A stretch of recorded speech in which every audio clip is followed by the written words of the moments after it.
Hey, what is up guys, and welcome back to the channel. So the money method grind week is still continuing. This is the second to last one for this, sort of themed week.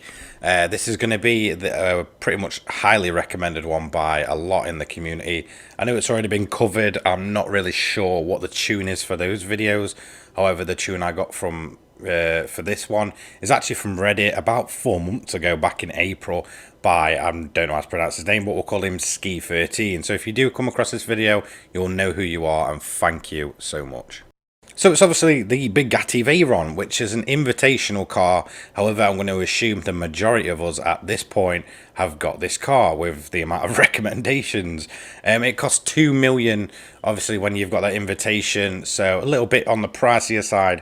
However, with the economy we've got in Gran Turismo 7 currently, it's not too much, and you're going to make that back within 3 runs, probably including parts as well. Anything else after that is pure profit.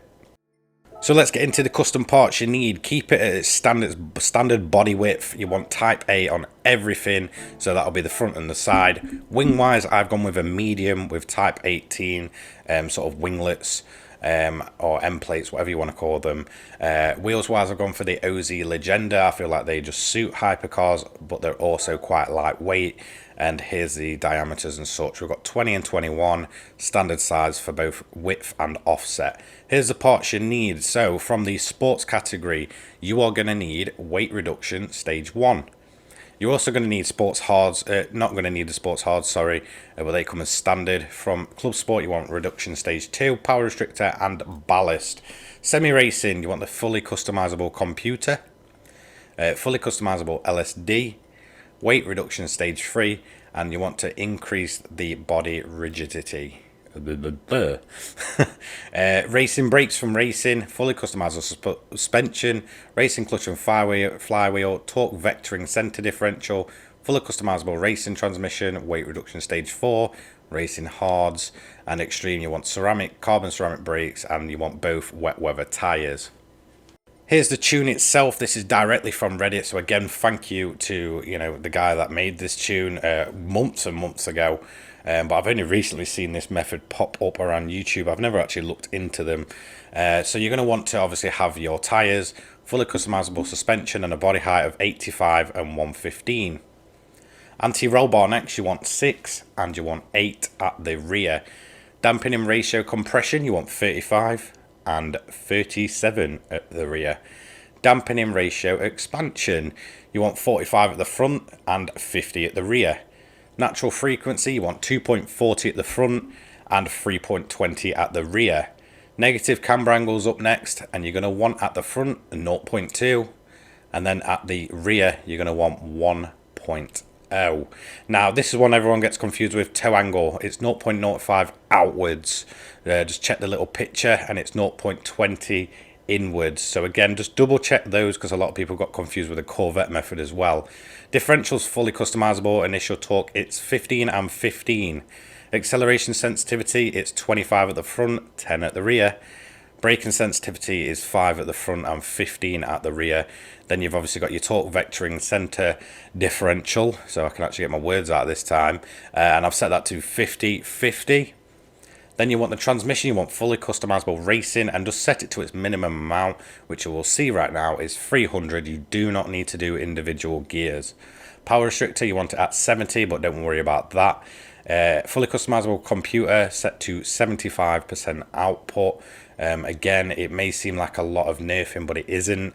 Downforce at the front, you want 100 and 240. Then none of this needs changing, but you've obviously got the carbon brakes on the racing brake pads. None of that bit needs changing. And just up the top here, we've got the racing clutch and flywheel. And then for more permanent mods, we've got stage 1, 2, 3, and 4 weight reduction, as well as that increase in body rigidity. So feel free to pause at any moment. The event we're going to be using is in Europe, kind of obvious. It's a 700 pp build, and it's going to be Le Mans, so quite a famous one for easily grinding money, and it's the World Touring Car 700 event for those of you that are new. So here's how we're going to run it. Set your fuel mix straight to 6. You're not going to have to worry about that at all for the rest of the race.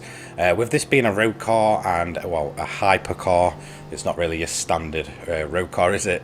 It is going to absolutely drink fuel even in this method, so it will require you to pit every 2 laps. Now, at first when I tried this out, I kind of thought, well, why is everyone recommending this if you're going to have to pit so much? However, I can see why, because the way this thing handles, the way it grips, the straight line speed is absolutely nuts, and it just kind of makes going round the track an absolute joy, which is the main thing about Le Mans. It's quite an easy track to grind. However, it can get very, very boring because quite quickly, with most cars around here that are overpowered, you will just end up just cruising around at the front for some easy credits, and it can get very boring.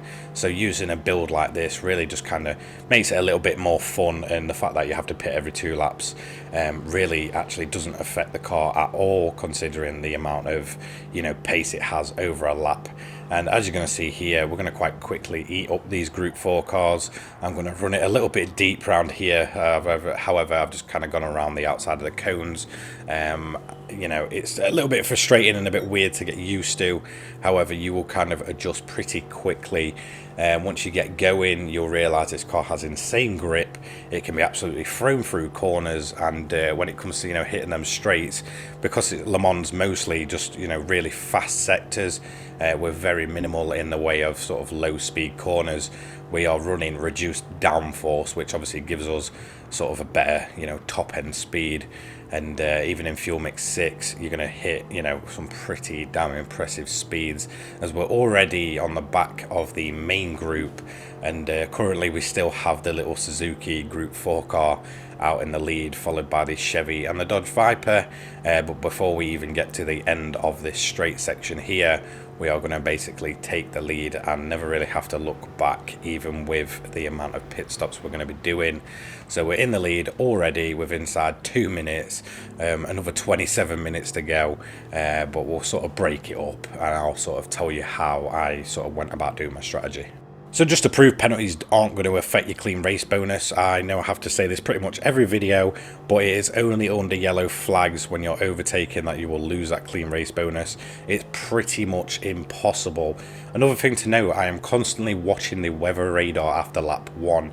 This is because obviously I want to see what the rain's doing, and at this point I can see it's very broken up, so I feel like I'll be safe to stay on these hard tyres for at least another lap or 2, but obviously I will have to pit in at the end of lap 2 to basically put some fuel in. Now it's going to be different for everyone, but I would kind of recommend just keeping your eye on the weather radar, because it really does sort of play into your strategy. As you can see, the rain's not hit yet, so I'm thinking, right, I can at least get maybe another lap, maybe another 2 laps if it's really broken up and it doesn't sort of consistently rain on the track. I can see the big bit of weather was to the sort of left hand side and missing where the track actually is on the map. So I'm not going to change my tyres. However, I'm going to fill the car to full. You will be doing this every 2 laps. Now, I haven't tried running this car at Fuel Mix 1 purely because I feel like within a lap you're going to be done on fuel. But even at Fuel Mix 6, like I said, you are going to be having to basically pit every 2 laps. However, the AI stand no chance against your outright pace. As you can see, the rain's starting to come down now at this point. Very long pit stop here, but as you can see, there's straight on it, straight fuel in the car, and we're going to pretty much leave and get out back on track to basically stretch our legs and keep on pushing. The AI, just a note, will also pit, I believe, 2, maybe 3 times throughout this race, depending on weather. At the end of lap 3, however, the rain really did come, and now it was, sort of my time to basically pit in again, do our second pit stop, and swap over to the intermediates. This is just to ensure we're sort of safe for a couple of laps, and then sort of hope the track dries out. So we're going to swap onto the inters. We're going to fill the car to full again. This sort of just gives us another couple of laps to run around without having to, come back in and such. So essentially what we're hoping for here is that the track dries out as we're going around on the inters. Now, the inters do wear very, very fast when you are on dry track. So I know at this point I'm probably going to have to pit in for a set of dry tyres. However, you're going to see how this plays out. It didn't quite play into my hands, but overall at the end of the race it kind of did, because we was able to do what majority of us will do at the end of Le Mans, to save us around about 3 to 4 minutes of time and basically make this method even quicker. Now a lot of it is up to pretty much RNG, however you can sort of predict what's going to happen throughout the race. So now we are out in inter condition, according to the left hand bar for how it's raining, but pretty quickly the rain is going to dry up. On lap 5 however, we got this really random sort of bit of weather come along and it started to pour down again. This is going to wet the track and allow our inters to basically run better. However, at this point I'm thinking, right, well, what do? Do I basically stay out on the inters till the end? However, I'll risk them wearing very fast with how quickly the track dries out, or do I pit in and take a set of dry tyres? And I actually decided, well, I've got fuel anyway, so instead of just going for the keeping on the inters and such, I'll actually go on dry tyres. Now I know it's pretty much intermediate and heavy wet conditions around the track, however I can see there's no more rain coming and I know it's going to sort of dry out very, very quickly. So I was really on edge. As you can see, I'm sort of hovering over inters and I'm like, well, now I'll just go for hards. And then obviously we're going to fuel the car up. We're actually only going to need to do I believe like another lap at this point, but we're going to kind of try and time it perfectly, so we can basically stop at the end and not have to do that extra lap to basically speed up our overall sort of credits per hour. If not, if you do this twice and you do that extra lap, that's nearly an extra 10 minutes added on. So I would actually recommend just waiting at the end, but I'll kind of show you if you're able to or not. But anyway, we've gone on to the hards. We filled the car up for the last time. We're not going to have to pit again, so it's going to be on average about 3 stops each time you run this kind of race. And you can see straight away we're really struggling on these hard tyres, and obviously it's a bit of a bad call to make. However, I know it's going to sort of slow down this overall lap, but I also know that AI is going to pit in again at some point, or maybe be struggling out on track. So towards the end, the track's actually dry enough for dry tyres, so it's kind of sped us up, and I've got about 2 minutes left. Now I can see the AI's got less than that till they catch me. So all I'm thinking is, well, I'm pretty sure they do actually pit at the end of lap 6, and you're actually going to see we're going to play this very well. So all we're going to do is just put ourselves in the last grid slot before the line. You can see the line's just there, and we're actually going to wait it out. Now, it was really on edge here. I thought maybe I've just messed this up. However, if the AI pits, like you can see here, they're not actually going to overtake you. So you're able to just count down, go across, and finish first. So it was really sort of on edge stuff at the end. I kind of thought I'd messed up the whole method. I was so angry at myself. But we've still come along in first place. So overall, with waiting, we managed to pretty much get the dot on 30 minutes. So we did a 30 minutes, 1 second, 0.162. We didn't get fastest lap. However, our out lap or first lap was about a 4 minutes 8. Now that's a very, very quick out lap for any car. So this Bugatti really does have 1 lap pace around here. It's 825k in pretty much dot on half an hour.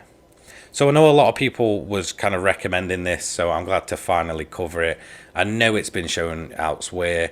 Like I said, I've never really watched them videos, so I don't know how how they've got their tunes, if they've done it themselves or they've gone to other people. However, like I said, I went to Reddit for this tune, which was posted, I think, way back in April.